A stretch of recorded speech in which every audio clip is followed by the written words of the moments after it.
Hello and welcome to News Roundup number 198 on a grey and drizzly day in England, but we have had a week of lovely sunshine, so I think we're all very happy. I hope you are too. Here we go. Foxes are usually regarded as a pest by farmers, but now they've also annoyed motorists in Tunbridge Wells in Kent, says The Guardian. Apparently, foxes have chewed through the brake cables of several cars, and police have warned drivers to check their brakes before setting off on journeys. Wildlife expert John Bryan was called in by police to see if there was an explanation, other than deliberate damage, to 6 vehicles in the second half of May, and he concluded that a family of teenage fox cubs, rather than a human vandal, had gnawed through the brake cables. It is the cubs who are teenage hooligans now, so they are up to all sorts. They get under cars and snap away at the cables when they are hyped up, said John. So at least it's not just human teenagers that are annoying. The Daily Express tells us that people in Manchester really like their biscuits. Research by analysts Mintel showed that 96% of people from the northern city cannot resist a daily biscuit. Biscuit sales reached a record £1.8 billion last year, as Brits consumed 420,000 tonnes. A spokesman for the company said, "While the majority of people are concerned about sugar, Brits still love a biscuit treat, and sales of biscuits are holding up well." 420,000 tonnes, I should think they are. That's disgraceful. I don't have a daily biscuit, but I do have one maybe once or twice a week. People who live to a ripe old age put their longevity down to a host of things, and great-grandmother Florence Guy, who has just turned 102, tells the Daily Express that her secret to a long life is doing a daily crossword before breakfast every morning. Florence, who lives in Bilborough, Nottingham, said, "I've had a good life. I'm not as good as I used to be at doing crosswords, but it keeps my brain young." You never know. A BBC story says that a dusty old cup found in a university cabinet has sold for £3 million after it was found to be a rare piece from the Chinese Ming dynasty. It was among a collection of antiques discovered by chance at Staffordshire University.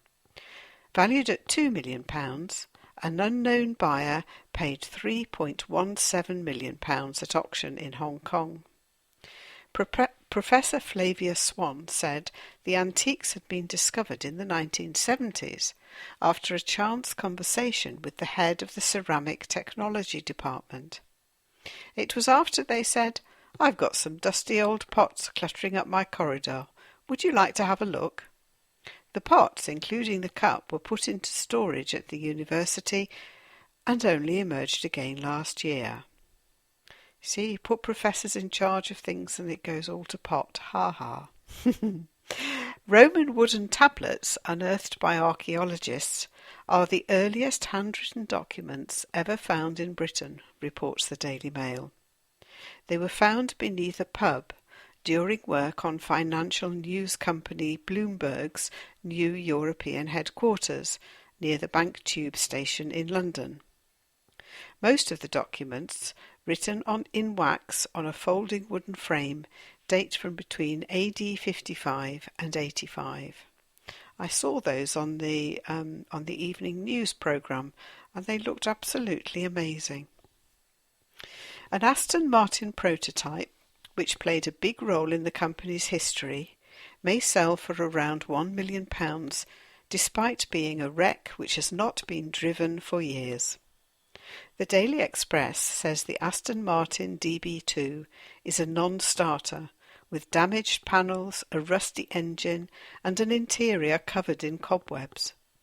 It will be one of the star cars at Bonham's Goodwood Festival of Speed sale in West Sussex, and the auction house has given the Aston a guide price of £600,000 to £900,000, with premiums taking it to the £1 million mark.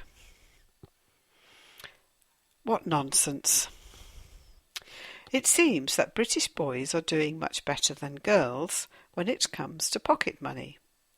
The BBC reports on the annual pocket money survey carried out by the Halifax Building Society, which revealed that parents gave boys 13% more every week, and the gender gap has grown by 2% from the previous year. The survey involved more than 1,200 children and 575 parents, and found boys between 8 and 15 received an average of £6.93 a week, with girls getting £6.16. Blimey, when I was a child I got threepence, and that's the old threepence, that's about 1.5p pocket money, and that wasn't every week. I had to do chores for it, so if I didn't do my chores, I didn't get the money. Much better lesson to learn. Okay, we'll see you next time for our oh no, that's next week. Yes, I'll see you next time. Take care. Bye-bye.